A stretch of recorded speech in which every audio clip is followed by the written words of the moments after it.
संध्याकाळी ना जास्त तामझाम नको असेल ना त्यावेळी मस्तपैकी एक वाटी तांदूळ घ्यायचं, स्वच्छ 2 वेळा धुवून घ्यायचं आणि पाणी घालून ना अर्धा तास ती भिजत ठेवायचं. तो पण एका कुकरमध्ये ना सगळे खडे मसाले घालून घ्यायचे. छान तेलावरती ते चांगले परतले गेले की त्यामध्ये हिरवी मिरची घालायची, उभा चिरून घेतलेला कांदा घालायचा.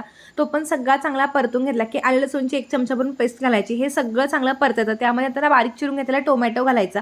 हे सगळं परतलं गेलं की ना ह्याच्यामध्ये थोडंसं मीठ आणि हळद, हिंग, गरम मसाला, धणे पावडर हे सगळं घालून सगळं परतायचं. त्यानंतर आपण इथं पावटा घेतलेला, आमच्याकडे ह्याला वरणा म्हणतात, तर ते घालायचं. मी 1 कप इतका घातला होता. त्यानंतर पाणी नितळून घ्यायचं आणि तांदूळ संपूर्ण घालून हे सगळं बघा चांगलं मिक्स करून घ्यायचं.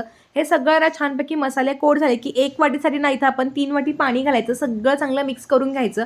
आता मीठ वगैरे सगळं चेक करून घ्यायचं. 1 चमचा साजूक तूप घालायचं, झाकण लावायचं, मध्यम गॅसवरती ना 2 शिट्ट्या काढून घ्यायच्या. कुकर पूर्ण थंड झाला की मस्तपैकी हा वरणा पुलाव किंवा मस्तपैकी हा पावटा भात तयार झाला. गरमागरम ना मस्तपैकी सर्व करायचा. कोणतीही भाजी लागत नाही, आमटी लागत नाही. तर कशी वाटली रेसिपी नक्की कळवा. आवडली असेल तर कमेंट करा.